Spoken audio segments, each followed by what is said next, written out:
ജപ്തി ആണ് വലിയൊരു ഭീഷണിയാണ്. പ്രാധാന്യം ജപ്തിയാണ് ഭീഷണി. ഏതെങ്കിലും ലോണൊക്കെ എടുത്തിട്ട് തിരിച്ചടയ്ക്കാൻ ബാങ്ക് മാനേജറിന്റെ സെക്ഷൻ ഓഫീസർമാർ ബാങ്കിൽ നിന്നുള്ള ഭീഷണി പ്രകാരമാണ് ആവലാതി കൊണ്ട് ഓടി വരുന്നത്. ഇയാൾക്ക് ഈ പറയുന്ന വ്യക്തിക്ക് ഈ വസ്തു ഇല്ല, വീടില്ല എന്നൊക്കെ ബോധ്യപ്പെടുത്താൻ വേണ്ടി മറ്റു രേഖകൾ ആവശ്യമായിട്ട് വരില്ലേ? ബാങ്കിലെ വായ്പ എടുക്കുമ്പോൾ അവരുടെ റേഷൻ കാർഡ്, ആധാർ ഇതെല്ലാം ബാങ്കിനകത്തുണ്ട്. മണ്ണും വീടും പദ്ധതി ഓൺലൈൻ വഴി അപേക്ഷിക്കാൻ പറ്റുന്ന ഒന്നല്ലേ? ആണോ? 5 ദിവസത്തിനുള്ളിൽ നിങ്ങളുടെ വീട്ടിൽ ഒരു ലെറ്റർ വരും. സേഫ് ഗാർഡ് എന്റർടൈൻമെന്റ്സ് തിരുവനന്തപുരത്ത് സെക്രട്ടേറിയറ്റിന് മുന്നിൽ കേരളത്തിൽ ഏറ്റവും അധികം ജനങ്ങളുടെ ആവലാതികൾ, പരാതികൾ, സങ്കടങ്ങൾ കേൾക്കുന്ന, അവ നിവർത്തിക്കാനായി പേപ്പറിലേക്ക് പകർത്തുന്ന ചിലരിൽ ഒരാൾ ആണ് നമ്മളോടൊപ്പം ഉള്ളത്. ശ്രീ രഘു. നിരവധി അപേക്ഷകൾ സെക്രട്ടേറിയറ്റിൻ്റെ വിവിധ ഭാഗങ്ങളിലേക്ക് എഴുതി തഴമ്പിച്ച അദ്ദേഹത്തിനോട് പരാതികളെപ്പറ്റി, അവ തയ്യാറാക്കേണ്ട വിധത്തെപ്പറ്റി, വിവിധ അവകാശങ്ങളെപ്പറ്റി ഒക്കെയാണ് നമ്മൾ സംസാരിക്കുന്നത്. സ്വാഗതം. നമസ്കാരം ചേട്ടാ. നമസ്കാരം. സെക്രട്ടേറിയറ്റിൻ്റെ സൗത്ത് ഗേറ്റിൽ ചേട്ടനുണ്ട്. അതെ. രഘു. അതെ അല്ലേ? ഈ സെക്രട്ടേറിയറ്റിൽ ധാരാളം പരാതികൾ, സങ്കടങ്ങൾ, ആവലാതികളൊക്കെ വരാറുണ്ട്. ഒത്തിരി പേര് വരാറുണ്ട്. അതൊക്കെ ഈ സഹായം എഴുതി കൊടുക്കുന്ന ഒരു ജോലിയാണ്. അതെ അതെ അല്ലേ? ഏതൊക്കെ വിഭാഗങ്ങളിലുള്ളതാണ് ഏറ്റവും അധികം പരാതികൾ? ബാങ്ക് ജപ്തി. ബാങ്ക് ജപ്തിയാണ് അധികവും വരാറുള്ളത്. അതെ. പിന്നെ സ്വന്തമായി ഭൂമിയും വീടും ഇല്ലാത്തവർക്ക് മണ്ണും വീടും പദ്ധതി പ്രകാരം മന്ത്രിയുടെ കെയർ ഓഫിൽ വീട് വെച്ച് കൊടുത്തതും ഇനി കൊടുക്കാൻ പോകുന്നതും എന്നാണ് എൻ്റെ തീരുമാനം. അങ്ങനെ ഒരു പദ്ധതി ഇന്നും ഞാൻ എഴുതി കൊടുത്തു. ഓക്കെ. വേറെ ഏതാണ്? ചികിത്സാ സഹായം. ഈ 3 എണ്ണത്തിലാണ് ഏറ്റവും അധികം വരുന്നത്. 3 വരാം. ഓക്കെ. ജപ്തി ആണ് വലിയൊരു ഭീഷണിയാണ്. പ്രാധാന്യം ജപ്തിയാണ് ഭീഷണി. ഏതെങ്കിലും ലോണൊക്കെ എടുത്തിട്ട് തിരിച്ചടയ്ക്കാൻ കഴിയാതെ വരുന്ന സാധാരണക്കാർക്ക് അവരുടെ വീടും ജീവിതവും നഷ്ടപ്പെടുന്ന ഏറ്റവും കൂടുതൽ ബാങ്ക് മാനേജറിന്റെ സെക്ഷൻ ഓഫീസർമാർ ബാങ്കിൽ നിന്നുള്ള ഭീഷണി പ്രകാരമാണ് ആവലാതി കൊണ്ട് ഓടി വരുന്നത്. ഓക്കെ. അപ്പം ഇവിടെ വന്നിട്ട് നിങ്ങളുടെ മുമ്പിൽ വന്നിട്ട് ഒരു അപേക്ഷ പൂരിപ്പിച്ച് ഇത് ബന്ധപ്പെട്ട ഓഫീസിലേക്ക് എത്തിക്കുന്നു. അതെ അല്ലേ? അതെ. അപ്പോൾ ഇങ്ങനെ ഒരു അപേക്ഷയുമായി വരുന്ന ഒരു വ്യക്തി എന്തൊക്കെയായിരിക്കും കൊണ്ടുവരേണ്ടത്? ഒന്ന് ബാങ്കിൽ നിന്നുള്ള ജപ്തി നോട്ടീസ് ആയിരിക്കും. ജപ്തി നോട്ടീസ്. പിന്നെന്തായിരിക്കും? മസ്റ്റായിട്ട് ബാങ്ക് ജപ്തി നോട്ടീസാണ് അതിന്റെ ഇമ്പോർട്ടന്റ്. ഉണ്ട്. പിന്നെന്താ ഉള്ളത്? അവിടെ വേറെ ഒന്നും വേണ്ട. ജപ്തി നോട്ടീസാണ്. നമ്മൾ ആപ്ലിക്കേഷൻ്റെ കൂടെ ജപ്തി നോട്ടീസാണ് ഫില്ല് ചെയ്യുന്നത്.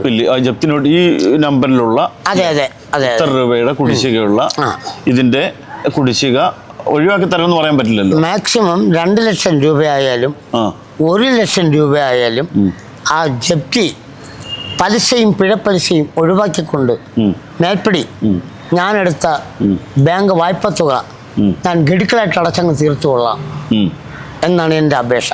അങ്ങനെയാണ് അപേക്ഷ കൊടുക്കുന്നത്. ഇപ്പോൾ ഒരു 10 ലക്ഷം രൂപയുടെ ലോൺ ആണെങ്കിലോ 10 ലക്ഷം രൂപ അപ്രകാരം തന്നെ. അപ്പൊ തുക ഏതായാലും ഈ ലോണിന്റെ ഒഴിവാക്കപ്പെടില്ല, മറിച്ച് ഗഡുക്കളായി അടയ്ക്കാനുള്ള അവസരം, ഗഡുക്കളായിട്ട് അടയ്ക്കേണ്ട അവസരം, അതിന് സാവകാശം തരണം എന്നൊരു അപേക്ഷയാണ് നമ്മൾ കൊടുക്കുന്നത്. ഒരു 3 മാസം, ഒരു 6 മാസം മേൽപ്പടി ബാങ്ക് വായ്പ തുക അടയ്ക്കുന്നതിനായി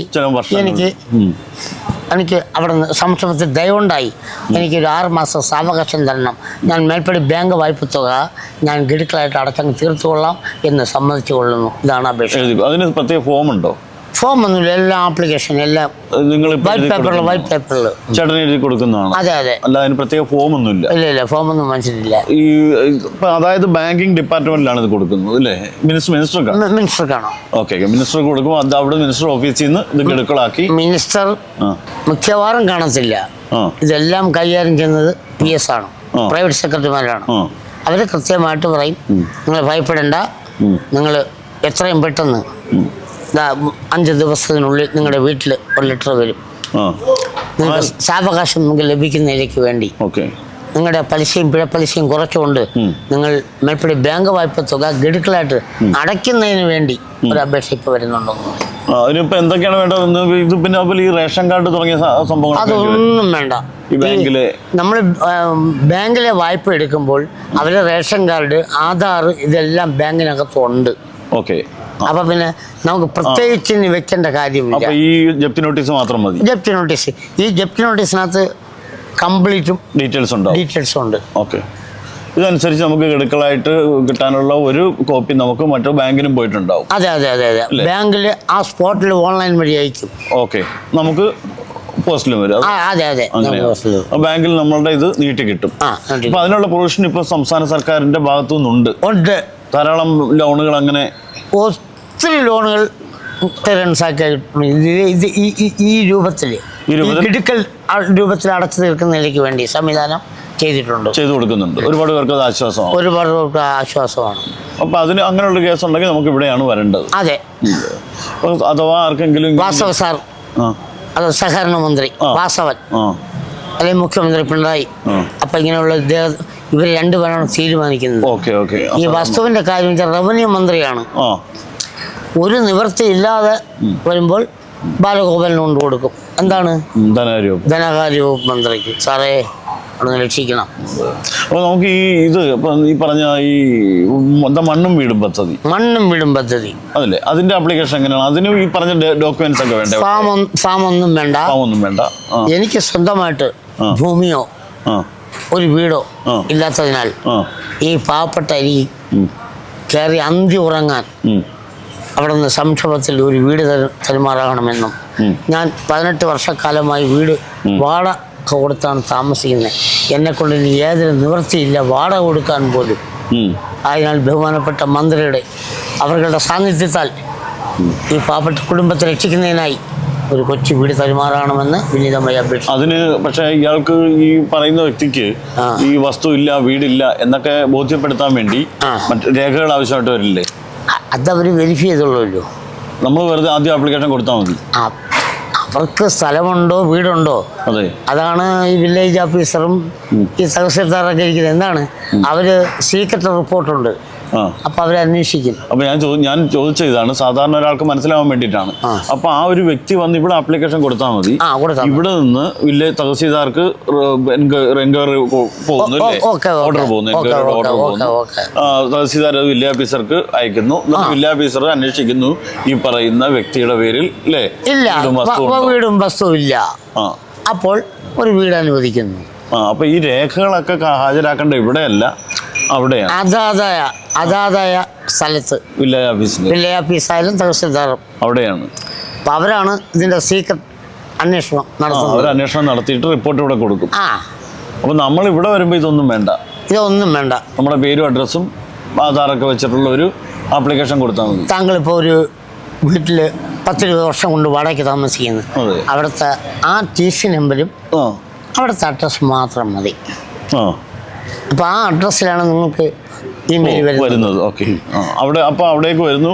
അപ്പൊ അവിടെ അന്വേഷിച്ചിട്ട് തീരുമാനിക്കും. എനിക്ക് അവിടെ എന്താ വെച്ചാൽ ചുറ്റുപാടുള്ള അന്വേഷണം സീക്രട്ടായിട്ട് അവര് നടത്തും. ഈ ഞാൻ വാടകയ്ക്ക് താമസിക്കുകയാണെങ്കിൽ എൻ്റെ അഡ്രസ്സ്, പിന്നെ കമ്മ്യൂണിക്കേഷൻ അഡ്രസ്സ് അതാണെങ്കിലും എൻ്റെ ഒറിജിനൽ അഡ്രസ്സ് വേറെ ഒന്നായിരിക്കുമല്ലോ. ആ ഒറിജിനൽ അഡ്രസ്സ് ഇല്ലാത്തതിന്റെ പുറത്താണ് ഈ 20 വർഷം കൊണ്ട് താങ്കൾ വാടകയ്ക്ക് താമസിക്കുന്നത്. അങ്ങനെയല്ല, ഇപ്പൊ എനിക്ക് വോട്ടേഴ്സ് ID ഉണ്ട്. വോട്ടേഴ്സ് IDയിൽ പറയുന്ന ഒരു അഡ്രസ്സ് എനിക്ക് പെർമനന്റ്ലി മുമ്പുണ്ടായിരുന്ന അഡ്രസ്സ് ആയിരിക്കുമല്ലോ. അതെ. ആ അഡ്രസ്സിലല്ലായിരിക്കുമല്ലോ ഞാനിപ്പോൾ താമസിക്കുന്നു. അത് പരമാർത്ഥം. അപ്പൊ ഈ അഡ്രസ്സിലേക്ക്, ഇപ്പൊ കമ്മ്യൂണിക്കേഷൻ അഡ്രസ്സിലേക്കാണ് അന്വേഷിച്ച് വരുന്നത്. എല്ലാം അതാണ് കമ്മ്യൂണിക്കേഷൻ. എന്നിട്ട് ഇവര് അന്വേഷിച്ച് മനസ്സിലാക്കിക്കോളും എന്റെ പേരിലില്ല. അവര് ഡോക്യുമെന്റ്സ് വെരിഫൈ ചെയ്ത് തീരുമാനിക്കും എന്റെ പേരിൽ ഇത്. അവർ അന്വേഷിച്ച് ക്ലിയറൻസ് ചെയ്യും. അതെ. എത്ര സെന്റ് വരെ കൊടുക്കും എന്നറിയാമോ സർക്കാർ? മാക്സിമം എൻ്റെ ഉദ്ദേശത്തിൽ ഈ ഒത്തിരി ദൂരമുള്ള കാര്യം എനിക്കറിയാൻ പാടില്ല.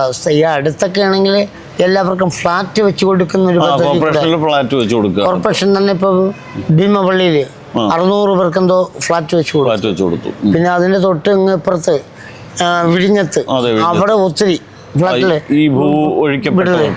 ബാക്കി ദൂരെയുള്ള സ്ഥലങ്ങളിൽ അവര് 1/2 ഏക്കറോ പിന്നെ 1 ഏക്കറോ ഇതൊക്കെ കൊടുക്കുന്നതാണ് എനിക്ക് ഇംപ്ലിമേഷൻ. മുനിസിപ്പാലിറ്റിയിലും ഗ്രാമപഞ്ചായത്തിലും 2 അങ്ങനെ ചില 4 സെന്റ് 5 സെന്റ് അത് ഡിഫറെന്റ് ആണ് സാറേ. അതാണ് നമ്മുടെ വസ്തു തമ്മിൽ കോർപ്പറേഷന് അതുമായിട്ട് എന്ത് തന്നെ ആയാലും ഇപ്പൊ അപേക്ഷ ഇവിടെ കൊടുത്താൽ മതി. ഡോക്യുമെന്റ്സ് ഒന്നും വേണ്ട അല്ലേ? നേരിട്ട് മിനിസ്റ്റർക്ക് വേറെ അതിന് ഓഫേഴ്സ് ഒന്നും വേണ്ട. അല്ല, അപ്പോൾ എനിക്ക് തോന്നുന്നു ഇതിന് ഓൺലൈൻ സംവിധാനം ഉണ്ടോ ഈ അപേക്ഷയ്ക്ക്? ഓൺലൈൻ ഒരു സംവിധാനം ഉണ്ട്. അപ്പോൾ നേരിട്ട് ഇവിടെ കൊടുക്കണമെന്നില്ല. ഇല്ല. ഈ മണ്ണും വീടും പദ്ധതി ഓൺലൈൻ വഴി അപേക്ഷിക്കാൻ പറ്റുന്ന ഒന്നല്ലേ? ആണോ? അതെ. ഓൺലൈൻ വഴി അപേക്ഷിക്കാൻ പറ്റുന്നതാണ്. അത് നേരിട്ട് തന്നെ കൊടുക്കണം. മന്ത്രിക്ക് നേരിട്ട് തന്നെ കൊടുക്കണം എന്നാലേ പറ്റൂ. ഓൺലൈൻ വഴി അല്ല. അതിനകത്തൊരു ക്ലാരിഫിക്കേഷൻ്റെ ആവശ്യമുണ്ടോ? അല്ല, ക്ലാരിഫിക്കേഷൻ്റെ ആവശ്യമില്ല. ഇല്ല, മന്ത്രിക്ക് നേരിട്ടാണ് കൊടുക്കുന്നത്. മന്ത്രിക്ക് നേരിട്ടും കൊടുത്താൽ മതി. അപേക്ഷകളും അവയെ സംബന്ധിക്കുന്ന വിവിധ വിവരങ്ങൾ അടങ്ങിയ ഈ സംസാരം ഇവിടെ അവസാനിക്കുന്നില്ല, തുടരുന്നതാണ്.